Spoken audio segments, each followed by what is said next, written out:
بسم اللہ الرحمن الرحیم۔ السلام علیکم۔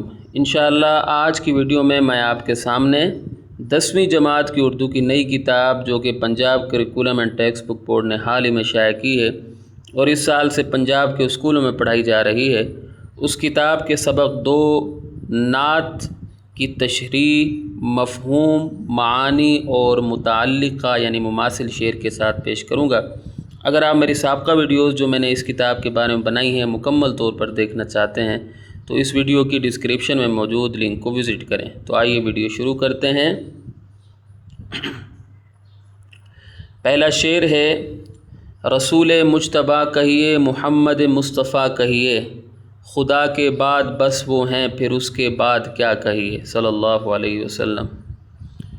تو مجتبیٰ کا مطلب ہے منتخب کیا ہوا یا چنا ہوا، مصطفیٰ برگزیدہ یا مقبول۔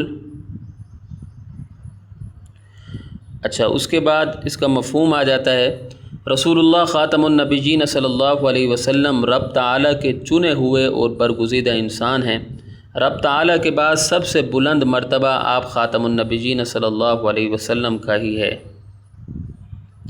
تشریح: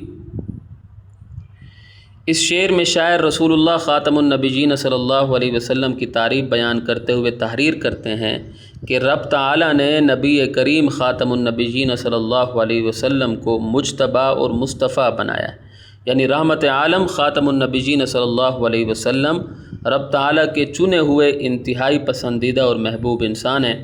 آپ خاتم النبیین صلی اللہ علیہ وسلم افضل البشر ہیں۔ دنیا کا کوئی انسان آپ خاتم النبیین صلی اللہ علیہ وسلم جیسا مرتبہ اور مقام حاصل نہیں کر سکتا۔ ذات باری تعالیٰ کے بعد کائنات میں اگر کوئی ہستی مقدس و محترم ہے تو وہ خاتم النبیین صلی اللہ علیہ وسلم کی ہے۔ اچھا، یہاں کوما ہے، اس کو آپ مٹا دیں۔ ہم رب تعالیٰ کے بعد سب سے بلند مقام پر فائز فقط پیارے آقا خاتم النبیین صلی اللہ علیہ وسلم کو سمجھتے ہیں۔ کائنات کی ہر شے رتبے میں ذات باری تعالیٰ اور پیارے آقا خاتم النبیین صلی اللہ علیہ وسلم سے کم ہے۔ مولانا عبدالستار خان نیازی نے کیا خوب کہا تھا: نبی کو اپنا خدا نہ مانو مگر خدا سے جدا نہ جانو، ہے اہل ایمان کا یہ عقیدہ، خدا خدا ہے، نبی نبی ہے، صلی اللہ علیہ وسلم۔ دوسرا شعر ہے: شریعت کا ہے یہ اصرار، ختم الانبیاء کہیے، محبت کا تقاضا ہے کہ محبوب خدا کہیے۔ مشکل الفاظ کے معانی: شریعت وہ قانون جو اللہ تعالیٰ نے بندوں کے لیے مقرر فرمایا، اصرار کوئی کام یا بات بار بار کہنا۔ اس کے بعد ہے ختم الانبیاء، تمام انبیاء علیہ السلام میں سے آخری نبی صلی اللہ علیہ وسلم رسول اللہ خاتم النبیین صلی اللہ علیہ وسلم کا لقب۔ تقاضا خواہش، درخواست یا مطالبہ۔ محبوب خدا اللہ تعالیٰ کا پیارا، نبی کریم خاتم النبیین صلی اللہ علیہ وسلم کا لقب۔ مفہوم ہے: اللہ تعالیٰ کا قانون تاکید کرتا ہے کہ نبی کریم خاتم النبیین صلی اللہ علیہ وسلم کو آخری نبی تسلیم کیا جائے۔ محبت کا مطالبہ ہے کہ رحمت عالم خاتم النبیین صلی اللہ علیہ وسلم کو اللہ تعالیٰ کا پیارا اور دوست سمجھا جائے۔ تشریح: اس شعر میں شاعر نبی کریم خاتم النبیین صلی اللہ علیہ وسلم کی تعریف بیان کرتے ہوئے تحریر کرتے ہیں کہ رب تعالیٰ کا قانون ہمیں تاکید کرتا ہے کہ آپ خاتم النبیین صلی اللہ علیہ وسلم کو اللہ کا آخری نبی تسلیم کیا جائے۔ ہمارا عقیدہ ہے کہ آپ خاتم النبیین صلی اللہ علیہ وسلم کے بعد کوئی نبی نہیں آئے گا۔ نبوت و رسالت کا سلسلہ آپ خاتم النبیین صلی اللہ علیہ وسلم پر ختم ہو چکا ہے۔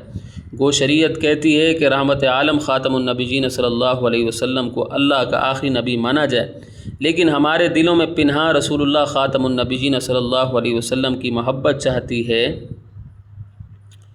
کہ آپ خاتم النبیین صلی اللہ علیہ وسلم کو اللہ تعالیٰ کا پسندیدہ بندہ تسلیم کیا جائے۔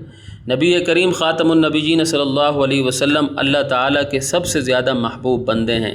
رب تعالیٰ کے ہاں جو مقام پیارے نبی خاتم النبیین صلی اللہ علیہ وسلم کا ہے کسی اور کا نہیں ہے۔ نعیم الرحمن شائق کا شعر ہے: خاتم الانبیاء اور حبیب خدا آپ کی ذات ہے، آپ کی ذات ہے، صلی اللہ علیہ وسلم۔ تیسرا شعر ہے: جب ان کا ذکر ہو دنیا سراپا گوش ہو جائے، جب ان کا نام آئے مرحبا صلی علیہ کہیے صلی اللہ علیہ وسلم۔ تو اس میں مشکل الفاظ ہم دیکھ لیتے ہیں۔ سراپا گوش بہت زیادہ توجہ کے ساتھ سننا، اور اس کے بعد ہے اگلا مرحبا آفرین واوا صلی علی محمد کا مخفف، یعنی حضرت محمد صلی اللہ علیہ وآلہ وسلم پر درود بھیج۔ مفہوم؟ جب نبی کریم خاتم النبیین صلی اللہ علیہ وسلم کا ذکر ہو تو مکمل توجہ سے سننا چاہیے۔ جب آپ خاتم النبیین صلی اللہ علیہ وسلم کا نام مبارک آئے تو درود شریف پڑھنا چاہیے۔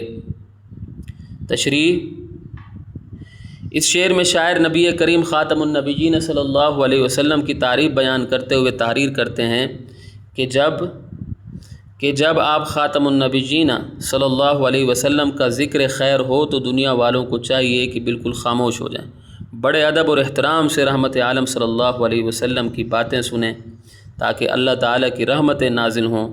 گویا پیارے رسول خاتم النبیین صلی اللہ علیہ وسلم کا ذکر خیر سننے کی پہلی شرط خاموشی ہے۔ اس کے بعد ہے جب نبی کریم خاتم النبیین صلی اللہ علیہ وسلم کا نام نامی آئے تو آپ خاتم النبیین صلی اللہ علیہ وسلم کی ذات بابرکت پر درود و سلام بھیجنا چاہیے۔ پیارے آقا خاتم النبیین صلی اللہ علیہ وسلم نے ارشاد فرمایا، بخیل وہ ہے جس کے سامنے میرا ذکر کیا جائے اور پھر بھی وہ مجھ پر درود نہ بھیجے صلی اللہ علیہ وسلم۔ جامع ترمذی حدیث نمبر 3546۔ اس حدیث مبارکہ سے درود شریف کی اہمیت کا بخوبی اندازہ لگایا جا سکتا ہے۔ مقصود علی شاہ کا شعر ہے کیا شعر ہے خیال میں بھی جب رسول ذی حشم کا نام پڑھ تو دست بست سر بخم درود پڑھ سلام پڑھ صلی اللہ علیہ وآلہ وصحبہ وسلم۔ چوتھا شعر ہے میرے سرکار کے نقش قدم شمع ہدایت ہیں، یہ وہ منزل ہے جس کو مغفرت کا راستہ کہیے صلی اللہ علیہ وسلم۔ تو اس میں مشکل الفاظ آپ دیکھ لیں۔ سرکار حضور آقا مالک محبوب، نقش قدموں کے نشان، کسی کی پوری پیروی کرنا، شمع ہدایت رہنمائی کی روشنی، منزل ٹھہرنے کی جگہ، پڑاؤ یا مرحلہ، مغفرت کہتے گناہ معاف ہونا یا بخشش۔ مفہوم؟ میرے آقا خاتم النبیین صلی اللہ علیہ وسلم کی پیروی سے ہی انسان کو ہدایت ملتی ہے، نہ صرف ہدایت ملتی ہے بلکہ گناہ بھی معاف ہو جاتے ہیں۔ تشریح: اس شعر میں شاعر نبی کریم خاتم النبیین صلی اللہ علیہ وسلم کی تعریف بیان کرتے ہوئے تحریر کرتے ہیں کہ پیارے آقا خاتم النبیین صلی اللہ علیہ وسلم کے نقش قدم شمع ہدایت ہیں، یعنی رسول اللہ خاتم النبیین صلی اللہ علیہ وسلم کی تعلیمات پر عمل کر کے ہی انسان کو ہدایت کی روشنی حاصل ہو سکتی ہے، اس کے علاوہ اور کوئی چارہ نہیں ہے۔ آپ خاتم النبیین صلی اللہ علیہ وسلم کی پیروی سے نہ صرف ہدایت ملتی ہے بلکہ گناہ بھی معاف ہو جاتے ہیں۔ پیارے آقا خاتم النبیین صلی اللہ علیہ وسلم کی اطاعت سے انسان ہدایت کے راستے پر گامزن ہو جاتا ہے اور آخرکار مغفرت کی منزل تک پہنچ جاتا ہے۔ ارشاد باری تعالی ہے، اے نبی خاتم النبیین صلی اللہ علیہ وسلم ان لوگوں سے، اچھا یہاں بریکٹ لگا دیں، ٹھیک ہے، یہاں بریکٹ شروع ہو رہا ہے اے سے پہلے، ٹھیک ہے، کہہ دو کہ اگر تم اللہ سے محبت رکھتے ہو تو میری پیروی کرو، اللہ تم سے محبت کرے گا اور تمہارے گناہ معاف کر دے گا۔ سورہ آل عمران کی آیت 31 کا یہ ترجمہ ہے۔ واصف علی واصف نے کیا خوب کہا، جنہیں تیرا، یہاں تیرا ہوگا، سوری غلطیاں ہو جاتی ہیں، معذرت چاہتا ہوں، جنہیں تیرا نقش قدم ملا وہ غم جہاں سے نکل گئے، یہ میرے حضور کا فیض ہے کہ بھٹک کے ہم جو سنبھل گئے صلی اللہ علیہ وآلہ وصحبہ وسلم۔ پانچواں شعر ہے محمد کی نبوت دائرہ ہے نور وحدت کا، اسی کو ابتدا کہیے اسی کو انتہا کہیے صلی اللہ علیہ وسلم۔ نبوت پیغمبری نبی کا فرض یا منصب جو وہابی ہوتا ہے، کسبی نہیں ہوتا، حاصل نہیں ہوتا، اللہ کی طرف سے ہوتا ہے۔ نور وحدت توحید کی روشنی۔ مفہوم؟ نبی کریم خاتم النبیین صلی اللہ علیہ وسلم کی نبوت سراپا توحید ہی توحید ہے، چھوٹا سا مفہوم پیش کر دیا ہے میں نے، یاد کرنے میں آسانی ہو۔ تشریح: اس شعر میں شاعر نبی کریم خاتم النبیین صلی اللہ علیہ وسلم کی تعریف بیان کرتے ہوئے تحریر کرتے ہیں کہ آپ خاتم النبیین صلی اللہ علیہ وسلم کی نبوت دراصل اللہ تعالیٰ کی توحید کے نور کا دائرہ ہے، یعنی شریعت محمدی صلی اللہ علیہ وسلم میں عقیدہ توحید بنیادی حیثیت رکھتا ہے۔ توحید کی نفی رسول اللہ خاتم النبیین صلی اللہ علیہ وسلم کی رسالت کی نفی ہے۔ آگے ہے، دین اسلام میں عقیدہ توحید میں ذرا سی بھی کجی قابل برداشت نہیں ہے۔ شاعر مزید کہتے ہیں کہ خاتم النبیین صلی اللہ علیہ وسلم کی تعلیمات کی ابتدا بھی توحید سے ہوتی ہے اور انتہا بھی توحید پر ہوتی ہے۔ اس سے دین اسلام میں توحید کی اہمیت کا اندازہ بخوبی لگایا جا سکتا ہے۔ رسول اللہ خاتم النبیین صلی اللہ علیہ وسلم کی نبوت ہمیں تعلیم دیتی ہے کہ انسان کی ابتدا اور انتہا توحید پر ہونی چاہیے، بصورت دیگر آخرت کی کامیابی ناممکن ہے۔ علامہ اقبال نے کیا خوب کہا، اچھا یہ خوب کہا کے بعد یہ دو نقطے بھی آپ لگا دیں، اس طرح دو نقطے، ٹھیک ہے، دو نقطے لگا دیں۔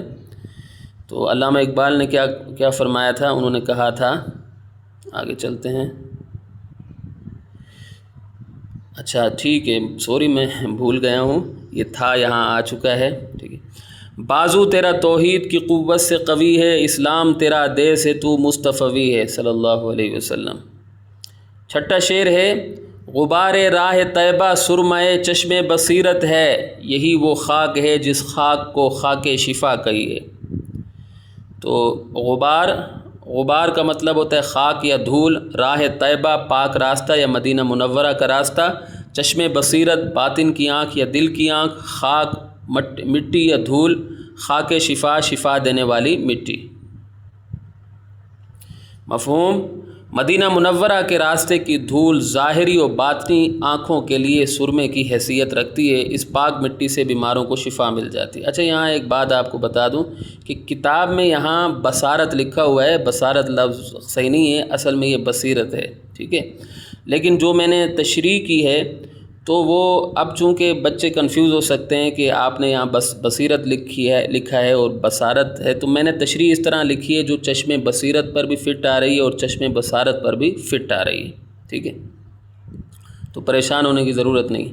اس شعر میں شاعر مدینہ منورہ سے عقیدت و محبت کا اظہار کرتے ہوئے تحریر کرتے ہیں کہ شہر مدینہ کے راستے کی خاک کے کیا کہنے، ہمیں تو پیارے رسول خاتم النبیین صلی اللہ علیہ وآلہ وصحابہ وسلم کے در کی خاک سے بھی عشق ہے۔ ہم جیسے دیوانے یہ پاکیزہ مٹی بطور سرمہ استعمال کرتے ہیں، یہ مٹی بہت قیمتی ہے۔ حقیقت تو یہ ہے کہ یہ خاک عام خاک نہیں بلکہ خاک شفا ہے۔ اس خاک کو بطور سرمہ آنکھوں میں لگانے سے انسان کو ظاہری و باطنی بیماریوں سے شفا مل جاتی ہے، انسان سکھی ہو جاتا ہے، مضطرب روح کو قرار آ جاتا ہے، انسان کا باطن رسول اللہ خاتم النبیین صلی اللہ علیہ وسلم کے عشق سے منور ہو جاتا ہے، اس لیے اس خاک کو معمولی نہیں سمجھنا چاہیے۔ علامہ اقبال نے کیا خوب کہا تھا، خیرہ نہ کر سکا مجھے جلوہ دانش فرنگ، سرما ہے میری آنکھ کا خاک مدینہ و نجف، سبحان اللہ۔ ساتواں شعر ہے، مدینہ یاد آتا ہے تو پھر آنسو نہیں رکتے، میری آنکھوں کو ماہر چشمہ آب بقا کہیے۔ تو آب بقا وہ روایتی پانی یا خیالی پانی جس کی نسبت کہا گیا ہے کہ اس کا ایک قطرہ پینے کے بعد انسان ہمیشہ زندہ رہتا ہے۔ مفہوم: یاد مدینہ کی وجہ سے میری آنکھوں سے خوب آنسو بہتے ہیں، یہ آنسو میری آنکھوں کو آب حیات کا چشمہ بنا دیتے ہیں۔ تشریح: اس شعر میں شاعر مدینہ منورہ سے محبت و عقیدت کا اظہار کرتے ہوئے تحریر کرتے ہیں کہ مجھے تو پیارے پیغمبر خاتم النبیین صلی اللہ علیہ وسلم کے مقدس شہر سے بھی عشق ہے، شہر جانا سے میرے عشق و محبت کا یہ عالم ہے کہ جب بھی میں اسے یاد کرتا ہوں تو میری آنکھوں سے آنسو جاری ہو جاتے ہیں۔ آقا خاتم النبیین صلی اللہ علیہ وسلم کی یاد مجھے تڑپا دیتی ہے، اس وقت میری آنکھوں سے اتنے آنسو نکلتے ہیں کہ رکنے کا نام ہی نہیں لیتے، بلکہ مدینہ منورہ کی یاد میں میری آنکھیں چشمہ آب بقا بن جاتی ہیں۔ یہاں کوما لگا دے تو مزید بہتر ہے۔ یوں محسوس ہوتا ہے جیسے یہ آنسو آب حیات کی طرح قیمتی ہو گئے ہیں۔ پھر حقیقت بھی یہی ہے کہ یہ عام آنسو نہیں ہیں، یہ سرکار خاتم النبیین صلی اللہ علیہ وسلم کے مقدس شہر کی یاد میں نکلنے والے آنسو ہیں۔ یہ آنسو میری روح میں عشق رسول خاتم النبیین صلی اللہ علیہ وسلم کی شمع روشن کر دیتے ہیں اور مجھے ہمیشہ ہمیشہ کے لیے امر کر دیتے ہیں۔ ساجد مہروی کا شعر ہے، زندگی یاد مدینہ میں گزاری ساری، عمر بھر کی ہے کمائی یہ ہماری ساری۔ تو یہاں اگر ہماری ویڈیو اختتام کو پہنچتی ہے، امید کرتا ہوں کہ آپ کو میری یہ کاوش پسند آئی ہوگی۔ اگلی ویڈیو تک کے لیے مجھے اجازت دیں۔